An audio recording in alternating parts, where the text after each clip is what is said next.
Okay, well, I want to welcome you all to this joyous occasion in honor of Tom Sargent. I guess I got invited to throw out the first pitch in part because of my role I played in luring Tom to NYU from Stanford, but also because I have a lot of experience being the person who speaks before the people who the audience actually came to hear.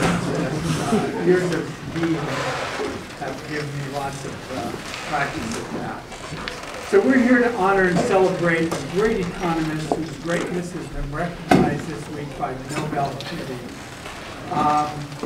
but has been known to all of us for a very long time. More importantly, more impressive, has been the tremendous outpouring of joy this past week among all of us and his friends throughout the profession that finally this long overdue recognition had come. Tom Sargent is a special guy. He's been a friend for a long time. When we first induced Tom to come to NYU, I was overjoyed, not only because of the scholarship he would bring to NYU, but also because of the culture. Tom has a way of bringing with him a culture and a set of values that has the ability to make a collection of scholars a great department, more than the sum of its parts. So one thing this past week I've been struck by is how inarticulate the press and even the Nobel Committee have been at kind of describing or distilling Tom's work. And I kind of sympathize with them. First, because Tom doesn't make it easy sometimes.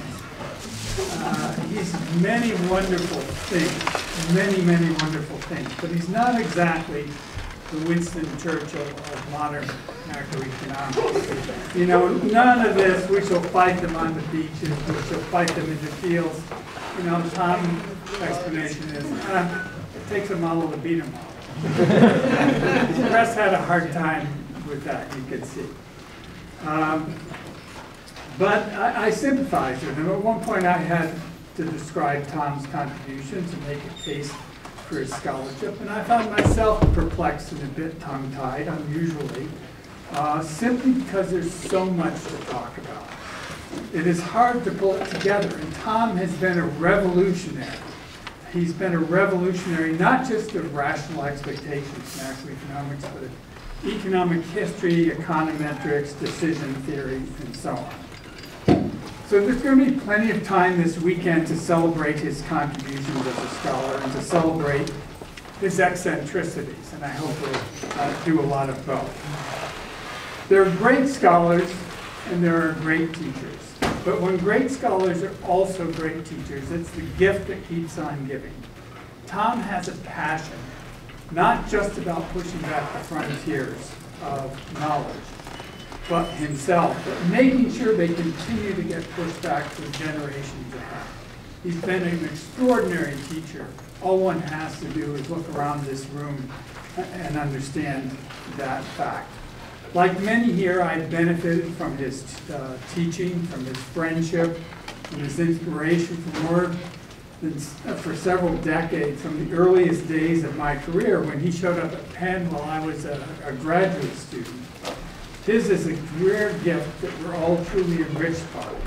So welcome to this 2 days of celebration among friends and students and people who've been inspired by Tom's accomplishments. Now I hope we're going to recognize Tom and worship him and bestow lots of love and admiration on him.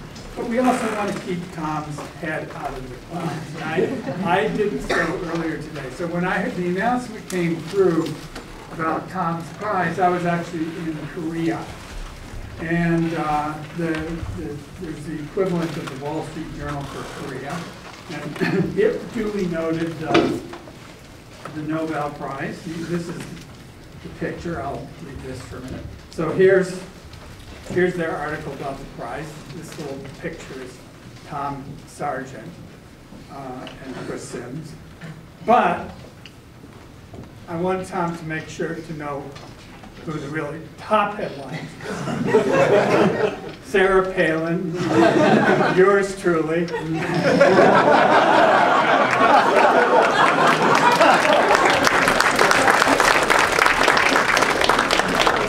So don't let it go to your head.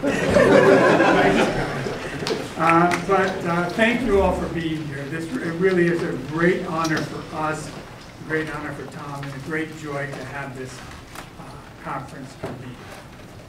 I turn it over to you, Tom.